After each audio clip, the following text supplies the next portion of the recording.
right, guys, I'm here trackside, just off the Maverick starting line with Taylor Myers. Taylor, you took home women's 7 stock today. Tell me about the setup, what you did to prepare going into today's race. Just have to keep practicing, and just when you make a mistake, just go and try to fix it each time. And we took a drone in yesterday to follow us and see where we made mistakes or what we could do different, and that helped a ton. So it helped a lot with this today for the races. So yeah. Now, I heard that you guys asked for a little more difficult blue lane today, and judging by what I saw, especially this morning, that was the case. Yeah. What was the course like? How did it change throughout the day? It was like pretty rough this morning just because it was super icy, and then when it softened up it got a little smoother, but it still changes every single race you do, or every run you do. So you have to go walk it every time and just study the course so you know what you're getting yourself into. So yeah. And how did your equipment run today? Do you have anyone you want to thank? Oh, Polaris, Climb, they're the best. Boondocker. Awesome. Well, thanks for taking the time to hang out with me, and we'll see you guys at the next race. All right, guys, I'm trackside here with Tanner Myers, and you took home a really nice win in 6 improved today, and a good performance across the board. Tell me about your sleds and what did you do to get ready for the improved class today? So we do a lot of suspension work. We have some SLP twins, and Carl's does an awesome job with our 600 motors, and it's fun sled to ride. It is. So the rest of the week leading into here, this is obviously the second race at Bear Lake. What's going through your head while you've had kind of almost like a practice run for this week, and then 3 days to think about it, you're back here?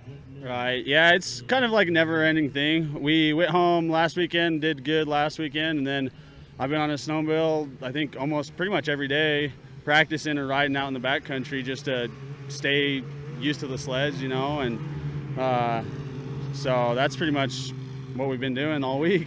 Awesome. So Polaris Sled's running great today for you. Tell me a little bit about what you did to get ready and prepare the sleds. Was there any change? They obviously made some big changes in the course today, but even between yesterday. Okay, yeah, we went through and just did some different calibers on our brakes and, tighten our tracks because we had a couple that were ratcheting and just little minor details that, I don't know, just stuff like that. Yeah. So taking home a win got you a class or a seat in the Premier class, which is new for this season. Well, obviously Lost Trail, but new for the season. What does that bring excitement level for you as a racer? It's awesome because it's just like us racing, but you take the top guys out of all the classes and you just jam them all into one class and say, here's your shot, see who wants it the most. And then it's at the end of the day, so the course is the gnarliest it's going to be. And you're just hanging it all out there because it's pretty much for bragging rights. And it's really an adrenaline rush. It's awesome. Awesome. Anyone you want to thank for today's performance? Oh yeah, Climb, Polaris, Boondocker, Carl's. There's a whole pile of everybody who makes this happen. It's not just you show up and ride. It takes a whole team to put all stuff together and take a win. Awesome. Well, thanks for your time, and we'll see you next week. All right, we're trackside with Toby Shepard, under 22. Took home a 6 mod win today, and I believe that's your second in a row, right? That is, yep. Second win so far this season and 2 here at Bear Lake. So that's awesome. You got a heck of a 6 mod. You're just dominating. Where did that sled come from? What kind of got you into that as a sled, what you're picturing in your mind? Yep, so that sled is actually old iron. That's a 2016 600, I believe, I got from Travis Zollinger. Slowly getting started in RMSHA, getting into mods. We were picking up secondhand. I got one from Justin, got one from Travis, and they've treated me really well. And that one got completely rebuilt this year. Motor was pulled. Everything was gone through this year for a refresher because Polaris no longer has a 600. So I was going to run another year too, and so it got new turbo, and it's running really well right now.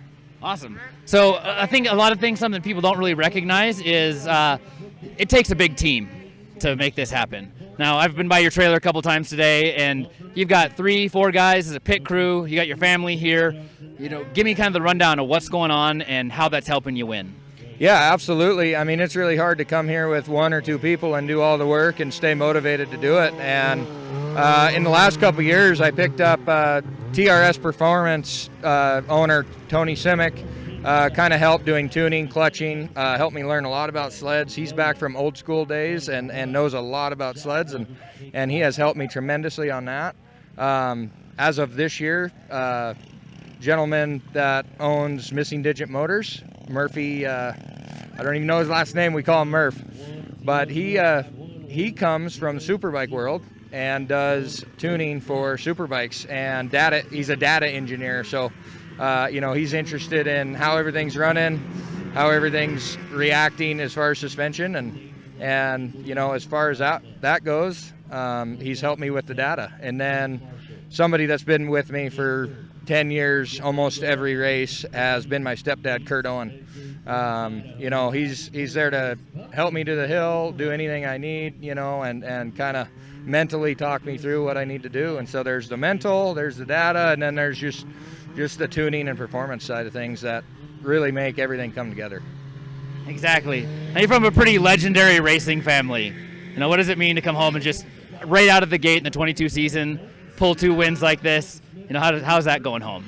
Well, it's funny. I turned 30, and it's like, geez, I'm getting old. I'm out of my prime, and I had a couple injuries early on. Coming from a legendary racing family, everyone expects that I grew up on a sled, and I didn't. I got into racing after I started college. The family wasn't for it because of what happened. A tragic loss of my dad. So I had to learn the ropes just like anyone else, and it's been a battle. And up until this year, I think we've improved almost every year, and I feel confident going into 22. So. That's awesome. Well, thanks for taking the time with me today, and we'll see you in a couple weeks in Afton. Thanks, Steven. All right, guys, I'm Trackside here with Justin Thomas. Justin, you had a dominating day. Took home everything in mod, 7, 9, and open. What does it feel like coming off a high like that?